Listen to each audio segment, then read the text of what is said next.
우리 신명기 25장 말씀 듣도록 하겠습니다. 25장. 사람들 사이에 시비가 생겨 재판을 청하면 재판장은 그들을 재판하여 의인은 의롭다 하고 악인은 정죄할 것이며, 악인에게 태형이 합당하면 재판장은 그를 엎드리게 하고 그 앞에서 그의 죄에 따라 수를 맞추어 때리게 하라. 40가지는 때리려니와 그것을 넘기지는 못할지니 만일 그것을 넘겨 매를 지나치게 때리면 내가 내 형제를 경히 여기는 것이 될까 하느라. 곡식 떠는 소에게 망을 씌우지 말지니라. 형제들이 함께 사는데 그 중 하나가 죽고 아들이 없거든 그 죽은 자의 아내는 나가서 타인에게 시집가지 말 것이요, 그의 남편의 형제가 그에게로 들어가서 그를 맞이하여 아내로 삼아 그의 남편의 형제된 의무를 그에게 다 행할 것이요, 그 여인이 낳은 첫 아들이 그 죽은 형제의 이름을 잊게 하여 그 이름이 이스라엘 중에서 끊어지지 않게 할 것이니라. 그러나 그 사람이 만일 그 형제의 아내 맞이하기를 즐겨하지 아니하면 그 형제의 아내는 그 성문으로 장로들에게로 나아가서 말하기를, 내 남편의 형제가 그의 형제의 이름을 이스라엘 중에 잊기를 싫어하여 남편의 형제된 의무를 내게 행하지 아니하나이다 할 것이요, 그 성읍 장로들은 그를 불러다가 말할 것이며 그가 이미 정한 뜻대로 말하기를 내가 그 여자를 맞이하기를 즐겨하지 아니하노라 하면 그의 형제의 아내가 장로들 앞에서 그에게 나아가서 그의 발에서 신을 벗기고 그의 얼굴에 침을 뱉으며 이르기를, 그의 형제의 집을 세우기를 즐겨 아니하는 자에게는 이같이 할 것이라 하고, 이스라엘 중에서 그의 이름을 신벗김 받은 자의 집이라 부를 것이니라. 두 사람이 서로 싸울 때에 한 사람의 아내가 그 치는 자의 손에서 그의 남편을 구하려 하여 가까이 가서 손을 벌려 그 사람의 음낭을 잡거든 너는 그 여인의 손을 찍어버릴 것이고 내 눈이 그를 불쌍히 여기지 말지니라. 너는 내 주머니에 두 종류의 저울추 곧 큰 것과 작은 것을 넣지 말 것이며 내 집에 두 종류의 되곧 큰 것과 작은 것을 두지 말 것이요, 오직 온전하고 공정한 저울추를 두며 온전하고 공정한 되를 둘 것이라. 그리하면 내 하나님 여호와께서 내게 주시는 땅에서 내 날이 길리라. 이런 일들을 행하는 모든 자, 악을 행하는 모든 자는 내 하나님 여호와께 가증하니라. 너희는 애굽에서 나오는 길에 아말렉이 내게 행한 일을 기억하라. 곧 그들이 너를 길에서 만나 내가 피곤할 때에 내 뒤에 떨어진 약한 자들을 쳤고 하나님을 두려워하지 아니하였느니라. 그러므로 내 하나님 여호와께서 내게 기업으로 주어 차지하게 하시는 땅에서 내 하나님 여호와께서 사방에 있는 모든 적군으로부터 내게 안식을 주실 때에 너는 천하에서 아말렉에 대한 기억을 지워버리라. 너는 아멘. 잊지 말지니라. 아멘. 하나님의 말씀입니다.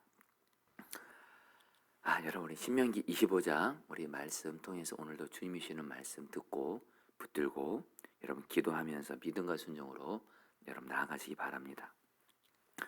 여러분, 신명기 25장에서 하나님은 당신을 정의로우신 하나님, 이렇게 당신에 이렇게 말씀하십니다.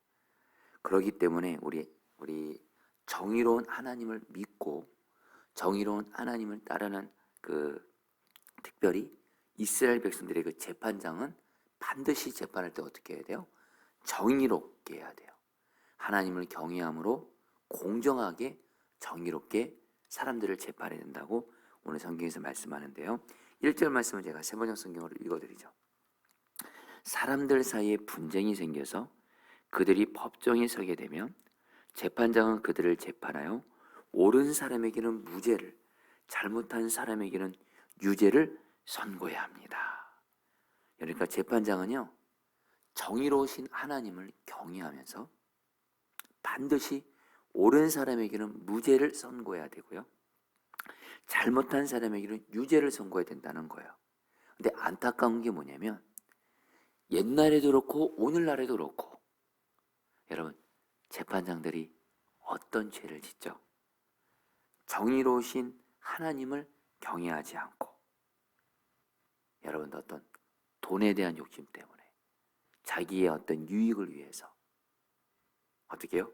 의인에게는, 죄를 짓지 않는 사람은 유죄를 선고하고 악인에게는 무죄를 선고하게 되는 거예요. 이것이 옛날에도 그렇고 오늘날에도 그렇고 실제로 여러분들 있다는 겁니다. 여러분, 저는 제가 법적인 문제로 이렇게 법정에 서거나 그런 적은 없지만 제가 우리 성도님들을 섬겨보니까 정말 세상에서 사는 성도님들이 정말 그런 말씀 하시더라고요. 돈이 있으면 내가 죄를 지어도 변호사 잘 선임하고 하면 죄가 있어도 돈이 있으면 무죄가 될 수 있는 일들이 참 많대요. 그리고 내가 지금 돈이 없으면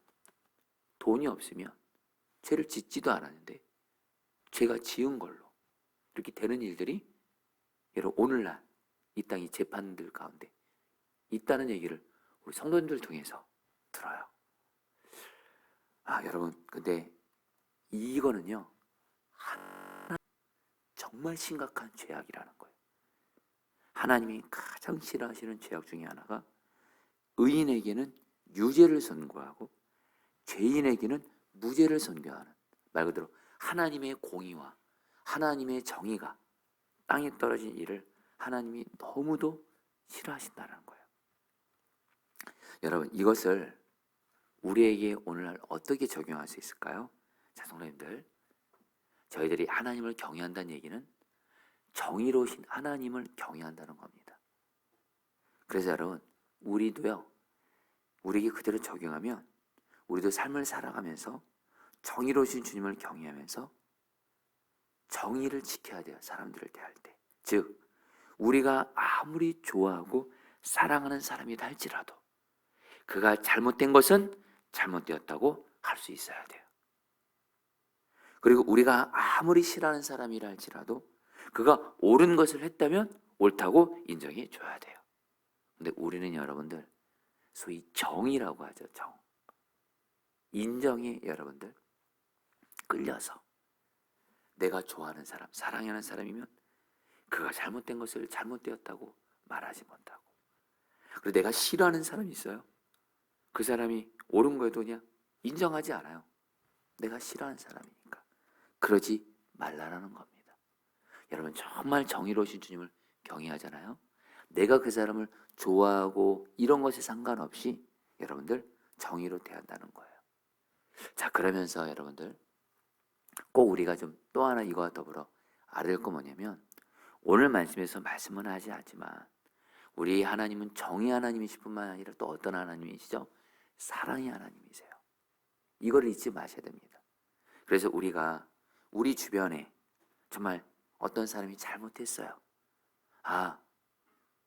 우리 공의의 하나님은 잘못한 것을 잘못했다고 하시는 하나님이시니까 잘못했으면, 죄지었으면 그걸 그대로 잘못했다고, 죄지었다고 그렇게 말해야 되냐? 네, 물론 맞습니다. 그러나 중요한 전제가 있습니다. 우리는 사랑이 하나님인 것도 기억하셔야 돼요. 그래서 그 사람을 향해서 반드시 내 안에 그 사람을 사랑하는 하나님의 마음, 하나님의 사랑이 있는 가운데 여러분들 정의롭게 말을 할 수 있어야 돼요. 근데 정의의 잣대만을 들이대고 아무리 옳은 하나님의 말씀이라 할지라도, 성경 말씀이라 할지라도 내 안에 그를 향한 사랑이 없으면 말하시면 안 돼요. 사랑과 정의는 늘 같이 가야 돼요.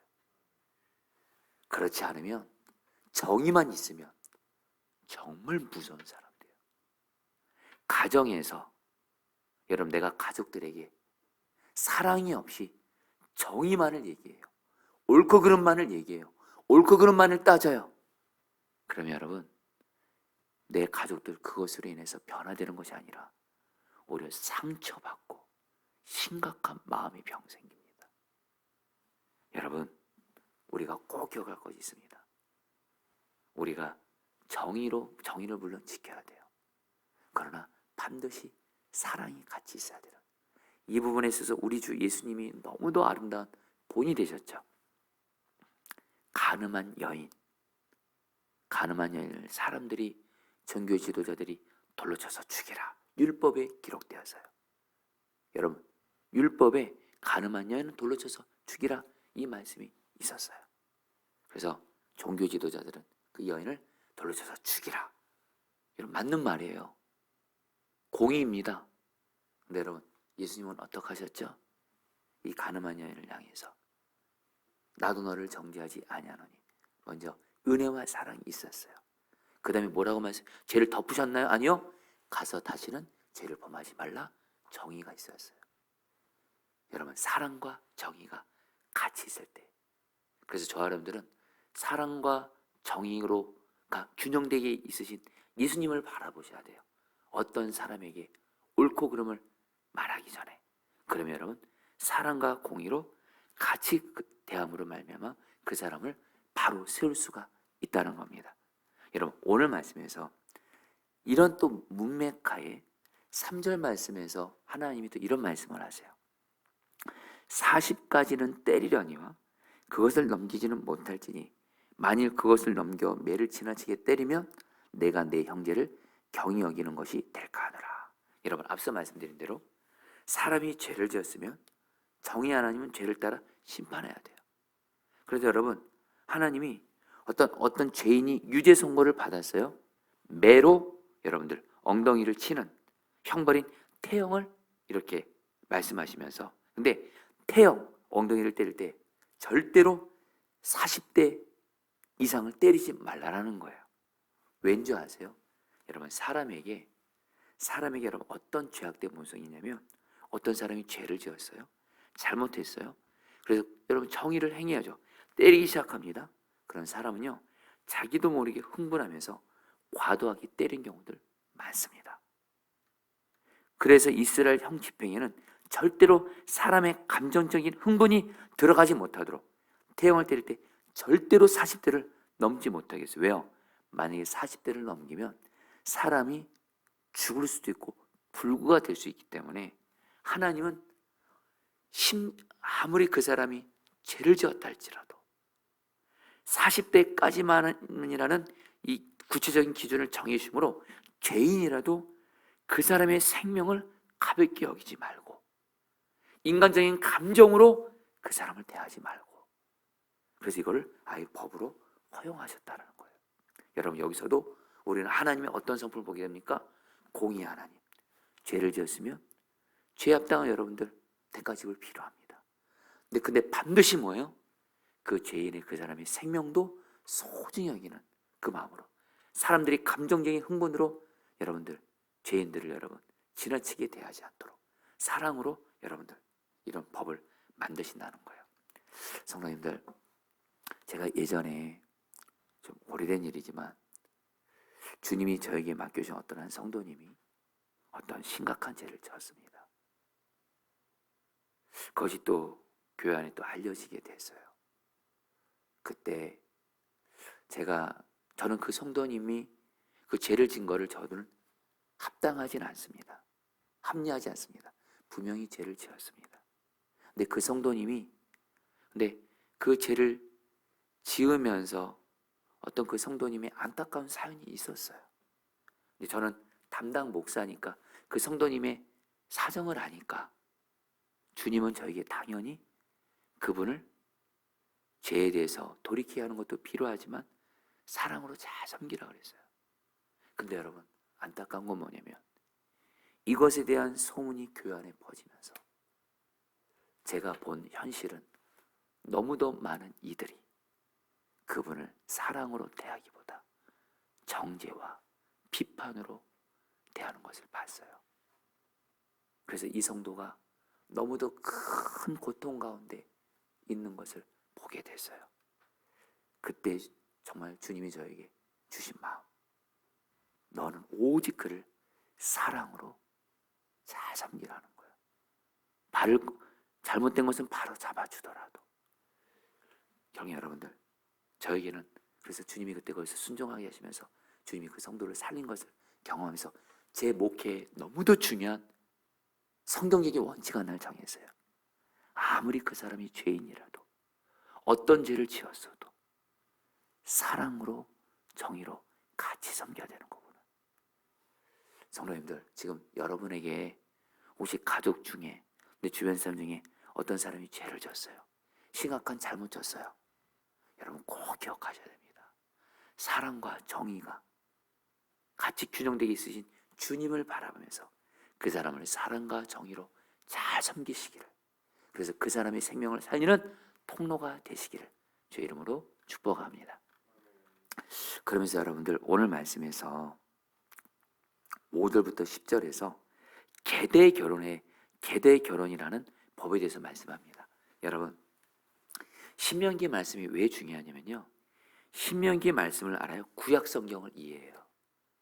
여러분, 구약 성경을 가게 되면 이제 사사기도 그렇고 여러분 룻기도 그렇고 열왕기상하도 그렇고 선지자들의 여러분 예언도 그렇고 다들 신명기 말씀을 근거로 이 말씀대로 살면 하나님 축복이요, 하나님 말씀대로 살지 못하면 징계요. 예언자들도 선지자들도 신명기 말씀을 근거로 예언을 해요. 그러니까 여러분, 신명기 말씀은 구약 성경을 여러분 이해하는 열쇠와도 같은 너무도 중요한 말, 기준이에요, 기준. 여러분, 근데 오늘 말씀에 신명기 25장에서 계대 결혼법이 나와요. 이 계대 결혼법이 뭐냐면 간단히 말씀드립니다. 만약 어느 집안에 어떤 남자가 결혼을 했어요. 근데 그만 이 남자가 자식이 없이 그만 죽고 말았어요. 일찍. 그러면 여러분, 아내가 있을 거 아닙니까? 그 사람의 아내. 근데 그 사람의 아내는 이제 자식이 없는 과부가 되는 겁니다. 이때 하나님이 어떻게 하셨냐면 죽은 고인 이 남자와 홀로 과부가 된 이 여자를 위해서, 이 약한 자를, 이 어려움을 당한 사람을 위해서 어떤 법을 만드셨냐? 그 당시 여러분, 대를 잇는 것은 생명이었습니다. 그렇기 때문에 어떤 남자가 결혼해서 자식 없이 죽어요. 그 집안은 너무도 큰 고통과 고난을 당하는 거예요. 그러니까 하나님이 어떻게 하세요? 만약 어떤 남자가 결혼해 자식 없이 죽었어요. 그러면 이 남자의 다른 형제들이, 여러분들, 자기의 그 죽은 형제의 그 아내를 취해서 자식을 낳는 거예요. 그럼 그 자식은 누구의 아들이 돼요? 죽은 고인의 아들이 되게 하면서 대를 잇게 하신 거예요. 여러분, 이것은 여러분들, 하나님이요, 그 당시에 가장 큰 고통과 어려움은 뭐냐면요, 대를 잇지 못하는 거였어요. 그 당시 이건 최악의 저주와도 같았어요. 근데 하나님은 어떤 사람이 죽어서, 결혼했는데 죽어서 자식도 낳지 못하고 죽었을 때 그 가정의 그 고통을 당한 그 약한 자를 은혜를 주시기 위해서 다른 형제가 죽은 고인의 아내를 취해서 자식을 낳게 함으로 그 자식이 그 죽은 고인의 아들이 되어서 대를 잇게 함으로 여러분들, 약한 자를, 고통당하는 이를 정말 살리고, 그런 하나님의 마음이 들어있는 법이 바로 계대 결혼법이에요. 근데 하나님이 오늘 말씀에서 말씀하세요. 근데 만약에 어떤 사람이 자기 형이 만약에 죽었어요. 그런 동생인 자기가 자기 형의 아내를 취해서 자식을 낳아줘야 되는데, 나는 싫다, 이 계대 결혼, 나는 이런 의무 감당하기 싫다, 이렇게 말을 해요. 그러면 이 과부가 된 여인은 성읍의 장로들에게 찾아가서 이 사실을 알리잖아요. 그럼 이 성읍에 있는 장로들이 계대 결혼법을 거부한 그 사람에게 너 정말 그랬냐 물어요. 그럼 나는 그렇게 하겠습니다. 나는 계대 결혼 이 법을 감당하지 않겠습니다. 그러면 어떻게 하냐면요, 이 과부가 된 이 형수가 그 장로들 앞에서 그의 신발을 벗겨요. 그리고 그의 얼굴에 침을 뱉으면서 그 사람에게 이런 말을 합니다. 당신은 형제의 집을 세우기를 즐겨하지 아니하였습니다 하면서 그날부터 계대 결혼법 이 말씀을 순종하지 않은 그 사람의 집은 어떤 별명을 받게 되냐면 신을 벗김 받은 자의 집이란 이름 불리게 돼요. 자, 여러분들, 조금 여러분 좀 어려운 것 같은데, 한마디로 계대 결혼법을 순종하지 않은 내 가족 중에, 내 주변 사람 중에 고통당한 사람들이 외면한 그 사람을 한마디로 별명을 붙이는 거예요. 신 벗김 받은 자의 집이다. 여러분, 이 의미가 무슨 의미냐면요, 여러분, 아무리 사람이 멋진 옷을 입어도 신발 신지 않고 돌아다니면 어떻게 되죠? 그 사람 이상한 사람, 정신 나간 사람, 별 볼일 없는 사람, 하찮은 집안, 하찮은 사람으로 보이잖아요. 한마디로 계대 결혼법을 순종하지 않은 사람은요, 이제 당신은 하나님 앞에서나 별 볼일 없는 사람입니다. 이 말을 듣게 된다는 거예요. 그러면서 여러분, 하나님이 이 법을 통해서 뭘 말씀하는 거예요? 가족 중에, 주변 사람 중에 어려움과 고통당한 사람들을 외면하지 말라라는 거예요. 비록 여러분들, 내 형이 죽었어요. 그래서 내가 내 형의 아내를 취하는 이거는 사실 손해보는 일입니다. 그리고 자식을 낳아도 내 자식이 아니에요. 형의 자식이 되는 거예요. 말 그대로 이거는 손해보는 일이에요. 내 유익보다, 진짜 내 유익구하지 않고 전적으로 남의 유익구하는 일이에요. 근데 하나님은 뭘 말씀하시면요, 여러분, 여기서 하나님 앞에서 별 볼 일 없는 사람과 하나님 앞에서 정말 귀한 사람이 어떤 사람이냐? 하나님 앞에서 먼저 귀한 사람, 진짜 존귀한 사람, 어떤 사람이에요? 내 유익 구하지 않고 내가 손해를 보더라도 내 주변에 어려움 당하고 고통당하는 이를 정말 그에게 하나님의 사랑을 실천해요. 그 사람은 하나님께서 존귀한 자예요. 그리고 하나님은 그런 사람에게 은혜와 축복을 주신다고 신명기 말씀에서 약속하세요. 근데 반대로 하나님 앞에서 하나님의 백성인데도 별 볼 일 없는 사람이 있어요. 내 주변 사람들이 고통을 당하고 어려움 당하는데 내 이익만을 생각하고 내 유익만을 생각하고 돌보지 않는 사람, 하나님 앞에서 별 볼 일 없는, 그래서 하나님께 은혜를 받지 못하는 그런 자가 돼요. 사랑하는 성도님들, 저 여러분들이 정말 하나님 앞에서 내 주변에 어려움 당한 이들 있다면 그들을 정말 내가 설령 어쨌든 그들을 섬길 때 내가 손해를 보는 일이 생길 수도 있어요. 그때도 주님이 너 손해 보더라도 그를 섬기라. 그럼 여러분 그를 섬기세요. 그럼 하나님이 여러분을 너무도 존귀하게 보세요. 그리고 어떤 은혜를 주세요? 신명기 말씀에서 약속합니다. 반드시 하나님이 은혜와 축복을 주세요. 이 말씀대로 산 사람이, 대표적인 사람이 바로 룻기에 나오는 보아스입니다. 보아스와 룻기 4장에 보면 아무개라는 사람이 나오고 보아스라는 사람이 나오는데, 아무개라는 사람은 여러분들 나오미의 가까운 친척이었지만 그는 계대결혼법을 손해볼 것 같아서 순종 안 해요. 한마디로 하나님 앞에서 이름이 그냥 아무개예요. 아무개. 그렇게 해서 인생이 끝납니다. 근데 보아스는 자기 친척인 나오미의 그 가정의 어려움을 자기가 끌어안고 여러분들 룻과 결혼해서 자식을 낳아서 여러분 룻의 그 가문에 그 대를 잇게 해요. 결국 여러분 보아스의 그 가문으로부터 누가 나오죠? 다윗이 나오고 예수님이 나와요. 여러분 하나님은요 반드시 내 주변에 어려움 당한 큰 고통 당하는 자에게 내 유익 내려놓고 심지어는 손해를 보더라도 그를 섬기는 자에게 반드시 은혜를 주시는 하나님이신 것을 믿습니다. 여러분 우리 여러분에게 제가 예전에 저희 아이 중에 제가 이름은 익명으로 하겠습니다. 저희 아이 중에 하나가 진로가 앞길이 막힌 거예요. 이 아이의 진로가 심각하게 막혀 있는 겁니다. 그때 하나님께서 저에게 주신 말씀이 뭐냐면 내가 너에게 보여준 약한 자를 잘 섬기면 내가 너희 아이의 앞길을 열어주겠다. 이런 말씀을 주셨어요. 그런 가운데 요 중원구의 어떤 한 목사님이 마침 저에게 카톡을 보내주셨는데 이런 카톡을 보내주신 거예요. 여러분 잘 들어보시죠. 인생의 가장 큰 신비는 남의 문제 해결을 돕다가 어느새 내 문제가 덤으로 해결되는 것입니다. 인생의 가장 큰 복은 남의 피로를 채우는 사이 슬그머니 내 피로가 덤으로 채워지는 것입니다. 정말 여러분 이 말씀을 통해서 다시 확증 주시는 것 같더라고요. 그리고 나서 정말 주님이 보신 약한 자에게 주님의 사랑을 내가 손해를 보더라도 섬겼을 때 주님께서 저희 아이의 앞길을 정말 놀랍게 길을 열어주신 것을 경험을 했어요. 성도님들 남을 섬겨요? 그 사람은 하나님께서 존귀한 자, 은혜를 베풀어 준 줄 믿습니다. 이제 마지막으로 이거는 간단히 나누지만 너무도 간절한 마음 나눌게요. 여러분 19절 말씀에 하나님이 이렇게 말씀하십니다. 여러분 잘 들으시죠. 세 번 역성 읽어드릴게요.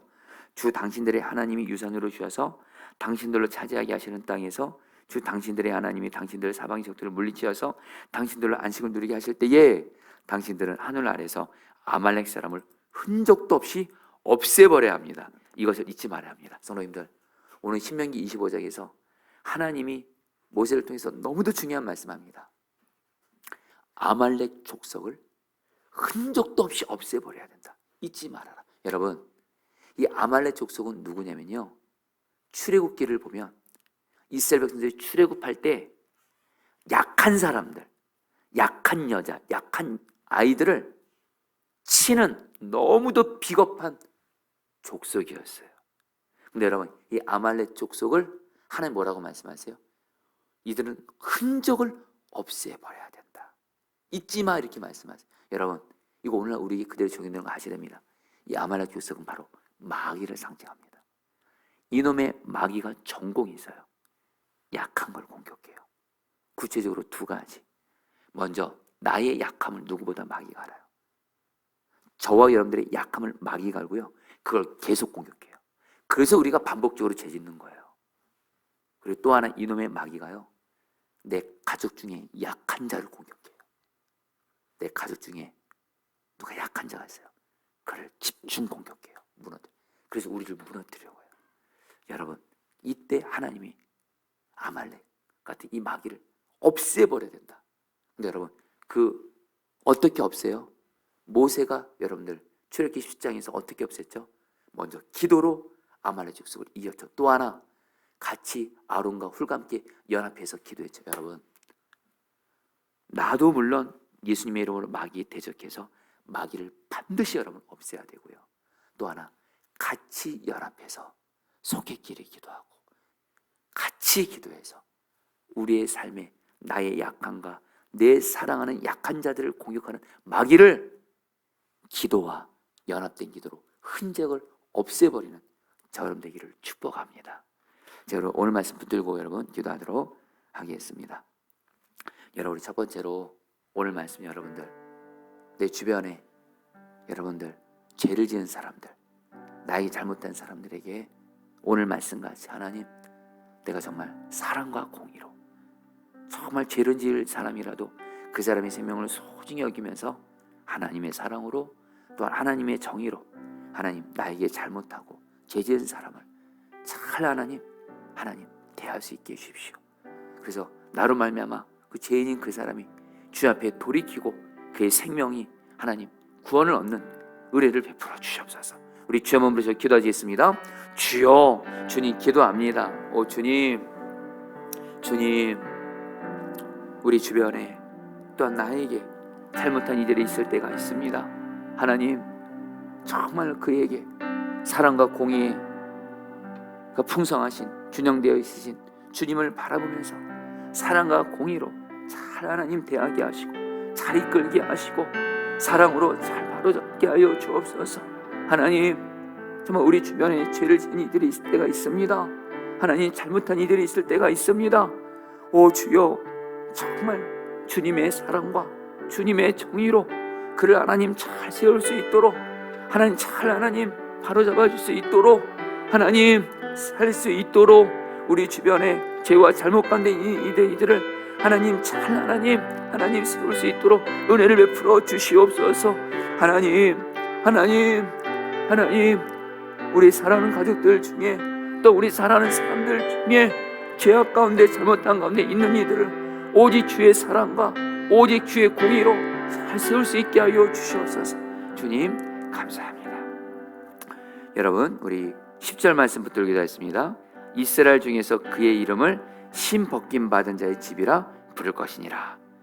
여러분, 저와 여러분들 이 시간 기도할 때 주님께서 내 주변에 어렵고 큰 고통당하는 자들을 보게 하실 때 하나님, 정말 주님 앞에서 하나님 그들의 어려움을 외면하고 소리함으로 어떤 신벗김 받는 그런 자는 결코 되지 말게 하여 주옵시고, 정말 주변에 어려운 이들, 고통당하는 이들을 하나님 나의 유익을 구하지 않고 그들의 유익을 구하면서 사랑을 넉넉히 베푸는 자 되어지게 하여 줘서 주님 앞에서 존귀한 자, 그래서 주님 앞에 은혜를 받는 자, 그래서 주님이 내 문제도 덤으로 해결해 주는 자 되게 하여 주옵소서.